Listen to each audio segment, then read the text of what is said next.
ان الحمد للہ والصلاة والسلام علی رسول اللہ اما بعد فاعوذ باللہ السمیع العلیم من الشیطان الرجیم من ہمزہ ونفخہ ونفثہ بسم اللہ الرحمن الرحیم وعلى الثلاثة الذين خلفوا حتى إذا ضاقت عليهم الأرض بما رحبت وَضَاقَتْ عَلَيْهِمْ أَنفُسُهُمْ وَظَنُّوا أَن لَّا مَلْجَأَ مِنَ اللَّهِ۔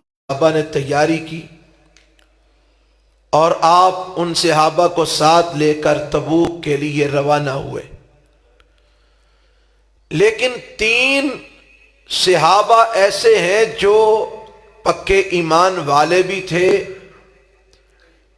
اور اللہ وحدہ لا شریک پر اور رسول اللہ پر ان کا پورا یقین تھا، ان کے اندر نفاق نام کی کوئی چیز نہیں تھی، پکے مسلمان اور مومن تھے، لیکن وہ 3 صحابہ نبی علیہ السلام کے ساتھ تبوک میں نہ جا سکے، اور ان 3 صحابہ کے نام، ایک کا نام حضرت کعب بن مالک رضی اللہ تعالی عنہ، ایک کا نام حضرت حلال بن امیہ، اور ایک کا نام حضرت مرارہ بن ربیع رضی اللہ تعالی عنہم اجمعین۔ یہ 3 صحابہ پیچھے رہ گئے، نبی علیہ السلام کے ساتھ تبوک میں نہ جا سکے۔ صحیح البخاری کے اندر امام بخاری رحمت اللہ علیہ نے نقل فرمایا ہے،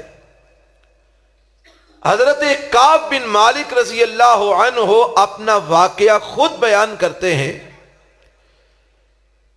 کہ میں ان دنوں کے اندر جتنا مالی لحاظ سے سٹینڈ تھا، اتنا کسی اور جنگ کے اندر اتنا سٹینڈ نہیں تھا۔ میں نے پوری تیاری کر رکھی تھی، میرے پاس 2 سواریاں تھیں، لیکن ہوا یہ کہ جب نبی علیہ السلام نکلے تو میں بس اپنی مصروفیات میں مشغول تھا، سوچا اللہ کے نبی نکلتے ہیں تو میں بعد میں نکل جاؤں گا، اور میرے پاس 2 سواریاں ہیں، میں ایک تھک جائے گی، دوسری پہ بیٹھ جاؤں گا تو جلدی ہی نبی پاک کو جا ملوں گا۔ فرماتے ہیں اللہ کے پیغمبر علیہ السلام چلے گئے، صبح ہوتی میں ارادہ کرتا کہ دوپہر کو نکلوں گا، دوپہر ہوتی ارادہ کرتا شام کو نکلوں گا، شام ہوتی پھر نہ جا پاتا، سوچتا صبح نکلوں گا، کرتے کرتے دن پہ دن گزرتے گئے اور میں نہ نکل سکا، حتیٰ کہ اللہ کے پیغمبر علیہ السلام کو مدینے سے گئے ہوئے کئی دن گزر گئے، لیکن میں باوجود کوشش کے بھی نہ جا سکا۔ اب ادھر اللہ کے پیغمبر علیہ السلام کی کیفیت یہ ہے کہ آپ نے ایک جگہ پہ پڑاؤ کیا، اور آپ نے جب حضرت کعب رضی اللہ تعالی عنہ کو وہاں پر موجود نہ پایا تو آپ نے پوچھا بھائی کعب کہاں ہے؟ تو صحابہ اکرام رضوان اللہ علیہم اجمعین نے، کسی نے کہا اللہ کے رسول وہ آئے نہیں، کسی نے بیچ میں سے یہ بھی کہہ دیا کہ ان کا باغ ہے اور کھجوریں پکی ہوئی ہیں، بھلا وہ کیسے آتے؟ یعنی جس کے منہ میں جو بات آئی اس نے کر دی، لیکن نبی علیہ السلام خاموش رہے، آپ نے کوئی جواب نہیں دیا۔ فرماتے ہیں میں باوجود کوشش کے نبی علیہ السلام کے پیچھے نہ جا سکا، حتیٰ کہ پیغمبر علیہ السلام تبوک میں پہنچ گئے۔ آپ نے وہاں پر کچھ دن پڑاؤ کیا، دشمن آپ کے ڈر سے پہلے ہی بھاگ گیا، آپ کے مد مقابل نہ آیا، جنگ نہ ہوئی اور آپ واپس آ گئے۔ اب جو بات میں نے، اصل میں مجھے موضوع یہ دیا گیا تھا کہ صحابہ کرام کا کردار اور ہمارے بچے، ہماری اولادیں، تو میں یہ ایک چھوٹا سا واقعہ سنا کے اسی بات کی طرف اشارہ کرنا چاہتا ہوں کہ صحابہ کا کردار کیا تھا اور آج ہم کا اور ہماری اولادوں کا کیا کردار ہے۔ حضرت کعب فرماتے ہیں نبی علیہ الصلوۃ والسلام کا واپسی کا سفر شروع ہوا اور میرے دل میں یہ خیالات آنے لگے کہ اب میں نے نبی پاک کو راضی کیسے کرنا ہے۔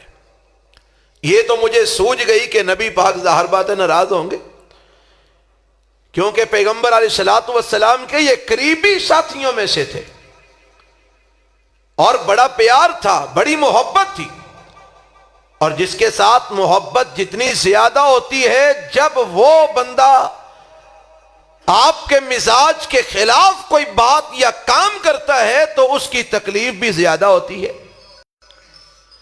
فرماتے ہیں کہ میں نے یہ سوچنا شروع کیا کہ نبی علیہ الصلوۃ والسلام کو کیسے مطمئن کرنا ہے، کیسے آپ کو راضی کرنا ہے۔ اب میرے ذہن میں کئی خیال آئے، کئی باتیں میرے ذہن کے اندر آئیں۔ کبھی میں سوچتا یہ بات کروں گا، کبھی سوچتا یہ بات کروں گا، کبھی سوچتا یہ بات کروں گا۔ اور حضرت کعب بن مالک فرماتے ہیں بذات خود کہ اللہ نے مجھے ایسی صلاحیت دے رکھی تھی کہ میں بات بنانا چاہتا تو ایسی بات بنا سکتا تھا کہ وقتی طور پہ نبی پاک کو مطمئن بھی کر سکتا تھا، لیکن میرے دل میں یہ بھی خیال تھا کہ اگر وقتی طور پر نبی علیہ السلام کو میں نے کوئی بات بنا کے مطمئن کر بھی لیا تو بعد میں اگر اللہ تعالیٰ نے نبی پاک کو بتا دیا کہ کعب نے جھوٹ بولا ہے تو ناراضگی بڑھ جائے گی، مسئلہ زیادہ خراب ہو جائے گا۔ فرماتے ہیں میں سوچو بچار میں رہا، کبھی کوئی بات سوچتا، کبھی کوئی بات سوچتا، کہ مدینے میں یہ شور ہوا کہ آپ علیہ السلام تشریف لے آئے۔ اور آپ علیہ السلام کی عادت مبارکہ تھی کہ جب آپ واپس سفر سے آتے تو سب سے پہلے آپ مسجد میں تشریف لاتے، آ کے 2 رکعت نماز پڑھتے اور آپ مسجد میں بیٹھ جاتے، لوگوں کے حالات معلوم کرتے، لوگ آ کے آپ سے ملتے، آپ لوگوں سے ان کے حالات کے بارے میں پوچھتے اور علاقے کے حالات کے بارے میں پوچھتے، اور جو لوگ آپ علیہ الصلوۃ والسلام کے ساتھ نہ جا سکے وہ آ کر آپ سے معذرت کرتے، معافیاں مانگتے۔ نبی علیہ الصلوۃ والسلام ان کی باتیں سنتے، یہ آپ علیہ الصلوۃ والسلام کی عادت مبارکہ تھی۔ اب آپ تشریف لائے مسجد میں، حضرت کعب فرماتے ہیں لوگ جانا شروع ہو گئے، جو منافق تھے وہ آتے اور آ کر عذر کرتے، ہو جی ہمیں یہ ہو گیا تھا ہم نہیں جا سکے، ہمیں یہ مسئلہ تھا ہم نہیں جا سکے، ہمیں یہ پریشانی تھی ہم نہیں جا سکے۔ آپ علیہ الصلوۃ والسلام ان کو کہتے ٹھیک ہے اللہ کی ثبوت، ٹھیک ہے جاؤ، ٹھیک ہے معاف کیا، ٹھیک ہے جاؤ۔ فرماتے ہیں اتنے میں میں بھی وہاں پر پہنچا۔ جب میں مسجد میں داخل ہوا تو میری نظر اللہ کے پیغمبر صلی اللہ علیہ وسلم پر تھی، اور میرے دل میں ابھی بھی یہ خیال تھا کہ میں کوئی بات آپ کو ایسی سناؤں گا کہ آپ مطمئن ہو جائیں گے، اور بعد میں کسی وقت آپ کا جب موڈ اچھا دیکھوں گا تو آپ سے صحیح بات کہہ کے معافی مانگ لوں گا، وقتی طور پر آپ کی ناراضگی سے بچ جاؤں گا۔ فرماتے ہیں کہ میں جب مسجد میں داخل ہوا، جیسے ہی اللہ کے رسول کے چہرے پہ نظر پڑی میرے سارے ارادے متزلزل ہو گئے۔ میں نے یہ سوچا کہ کعب آج سچ بیان کیے بغیر گزارا نہیں ہے، آج جو سچ ہے نا وہی بتانا، غلط بات نہ کرنا۔ فرماتے ہیں میں جا کے بیٹھا اللہ کے پیغمبر علیہ السلام کے پاس، تو اللہ کے رسول صلی اللہ علیہ وسلم نے فرمایا کعب کیا بات تھی، تم اس سفر میں پیچھے کیوں رہ گئے جبکہ میں نے اعلان کیا تھا کوئی پیچھے نہیں رہے گا، کیا بات تھی؟ حضرت کعب رضی اللہ تعالیٰ عنہ فرماتے ہیں میں نے ارادہ کر لیا تھا کہ سچ بولوں گا۔ میں نے کہا اللہ کے رسول حقیقت تو یہ ہے اگر میں چاہتا تو کوئی بات بنا کے آپ کو سنا سکتا تھا، لیکن اللہ کے نبی میں نے سچ بولنے کا ارادہ کیا ہے، اور سچ یہ ہے کہ میری نہ جانے کے اندر کوئی ایسا عذر میرے پاس نہیں ہے کہ جو میں آپ کے سامنے پیش کر سکوں، کوئی میرے پاس ایسی بات نہیں جو میں آپ کو پیش کروں کہ آپ مطمئن ہو جائے، کوئی عذر نہیں۔ کوئی ایسا میرے پاس بہانہ نہیں. حقیقت یہ ہے کہ جتنا مالدار میں اس وقت تھا اتنا مالدار میں کبھی بھی نہیں ہوا. بس اللہ کے نبی سستی ہو گئی ہے, سمجھ نہیں. صبح ارادہ کرتا نکلوں گا پھر نہ نکل سکا, شام کو ارادہ کرتا نکلوں گا نہ نکل سکا, دوپہر کو ارادہ کرتا نکلوں گا نہ نکل سکا. بس سستی ہو گئی ہے, اس کے علاوہ اور کوئی بات نہیں. جب حضرت کعب رضی اللہ تعالی عنہ نے یہ بات نبی علیہ السلام کو کہی تو آپ علیہ السلام نے آگے سے جواب دیا, اچھا کعب تمہارا فیصلہ اللہ کرے گا. حضرت کعب رضی اللہ تعالی عنہ فرماتے ہیں جب آپ نے اتنی بات کہہ کے خاموش ہو گئے اور میں وہاں سے اٹھا اور میں جب جانے لگا واپس کو, میرے ساتھی میرے ساتھ اٹھے, کہنے لگے کعب یہ تم نے کیا کیا ہے؟ تم تو بہترین خطیب ہو, بہترین بات بنانا جانتے ہو, تم نے کیوں نہیں کوئی ایسی بات بنا لی, کوئی ایسا عذر, کوئی بہانہ کیوں نہیں پیش کیا؟ یہ کیا کیا تم نے؟ نبی پاک کو اپنے اوپر ناراض کر لیا. حضرت کعب فرماتے ہیں میں نے ان سے کہا یہ بتاؤ کہ آیا یہ بات نبی علیہ السلام نے کسی اور کو بھی کہی ہے یا صرف مجھے ہی کہی ہے؟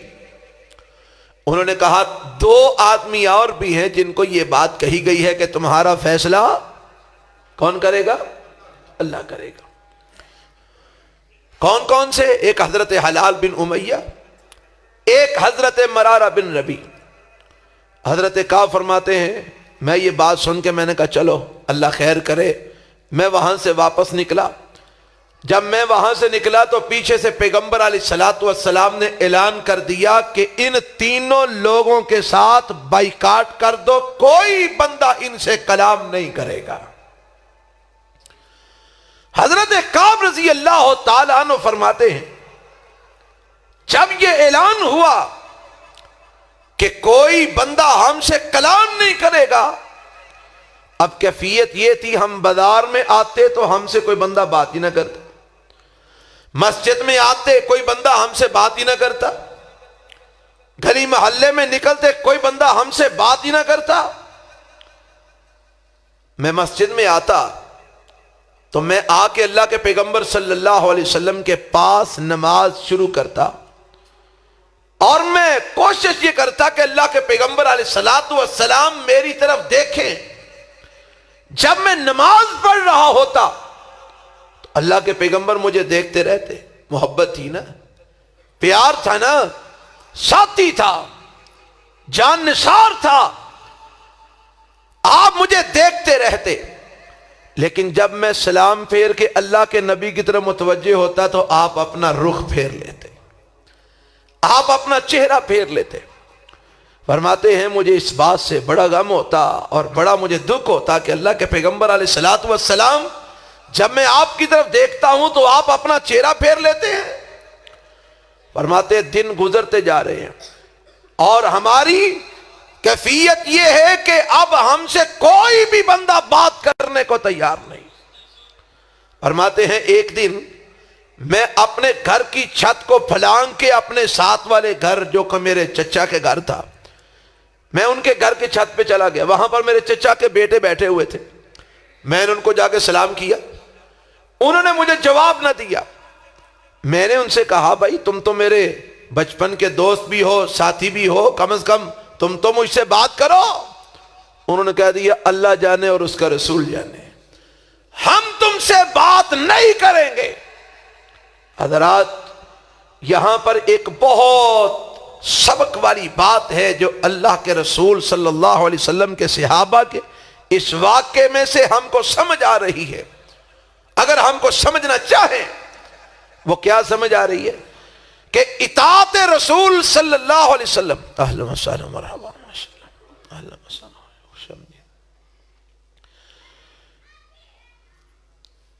اطاعت رسول صلی اللہ علیہ وسلم کا عالم یہ ہے کہ آپ علیہ السلام وہاں پر موجود نہیں ہیں, آپ صلی اللہ علیہ وسلم دیکھ نہیں رہے, لیکن صحابہ کرام نبی علیہ السلام کے حکم کو ماننے کے اندر مطیع اور اتنے اطاعت گزار کہ آپ موجود بھی نہیں، آپ دیکھ بھی نہیں رہے، پھر بھی اللہ کے نبی کے حکم کی مخالفت کرنے کو وہ اپنے لیے جائز نہیں سمجھتے۔ کہا نہیں کریں گے بات، اللہ کے رسول نے منع کر دیا، اللہ کے رسول نے روک دیا ہے کہ ان کے ساتھ کلام نہیں کرنا، صحابہ نے کلام کرنا چھوڑ دیا۔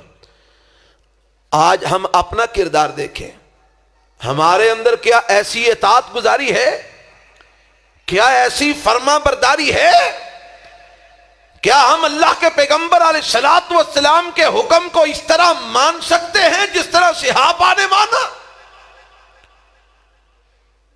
کہ وہ آپ کی غیر موجودگی میں بھی آپ کے حکم کی تعمیل کرنے والے؟ اور ہمارا آج کیا حال ہے؟ ہم جگہ جگہ پر، قدم قدم پر نبی پاک کی سنت کی مخالفت کرنے والے۔ اللہ تعالی ہم کو سمجھ اور ہدایت عطا فرمائے، آمین تو اچھی کہہ جھڑو۔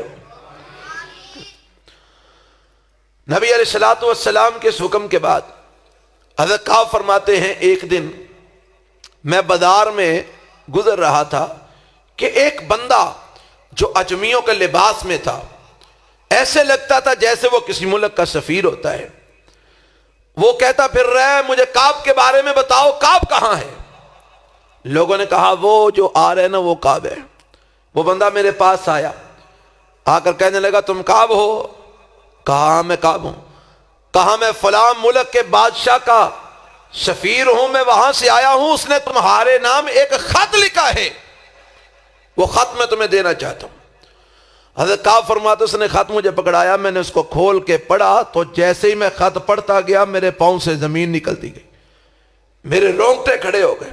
اس نے کیا لکھا؟ اس نے لکھا ہے کعب ہم نے سنا ہے تیرے نبی نے تمہارے ساتھ بائیکاٹ کر دیا ہے، کوئی بندہ تم سے بات چیت نہیں کرتا، ہم تمہاری قدر کریں گے، تم ہمارے پاس آ جاؤ، ہم تمہیں وہ مقام دیں گے جس کے تم مستحق ہو۔ حضرت کعب فرماتے ہیں یہ خط پڑھ کے تو میں پریشان ہو گیا اور رونے لگا، اللہ اب یہ کیفیت اور یہ حال ہو چکا ہے کہ اب کافر بھی ہمارے اندر دلچسپی لینے لگے ہیں، وہ بھی یہ کہنے لگے ہیں کہ کعب ہمارے پاس آ جاؤ۔ حضرت کعب فرماتے ہیں میں نے اس کو جو میرے دل میں آیا میں نے اس کو جواب دیا، اور میں خط لے جا کے میں نے تندور کے اندر پھینک دیا، اور اللہ کے سامنے میں سجدہ ریز ہو گیا اور رونے لگا اور اللہ سے معافی مانگنے لگا، اللہ کب تک یہ سزا ہماری چلے گی؟ اور جرم کیا ہوا ہے؟ جرم یہ ہوا ہے، اللہ کے نبی نے کہا تھا سب نے جانا ہے، بس یہ جرم ہوا کہ ان سے جایا نہیں گیا، یہی جرم ہے نا۔ اب ان کا یہ جرم دیکھیے، اور آج ہم جو جرم کر رہے ہیں ہم اپنے جرموں کو دیکھیں، ہمارے جرم ان کے اس جرم سے بڑے ہیں کہ چھوٹے ہیں؟ اور بتائیے بڑے ہیں نا، تو ہمیں بھی کبھی پریشانی ہوئی ہے؟ ان سے غلطی یہ ہوئی کہ آپ نے کہا پیچھے نہیں رہنا، یہ پیچھے رہ گئے، ارادہ تھا جانے کا بس نہ جا سکے۔ لیکن ہمارے جو جرم ہیں وہ ان سے کہیں بڑے ہیں، ہمیں کبھی ٹینشن نہیں ہوئی، ہمیں کبھی پریشانی نہیں ہوئی، ہمیں کبھی خیال ہی نہیں آیا کہ ہم کتنی کتنی بڑی نافرمانیاں رسول اللہ کی کر رہے ہیں صلی اللہ علیہ وسلم۔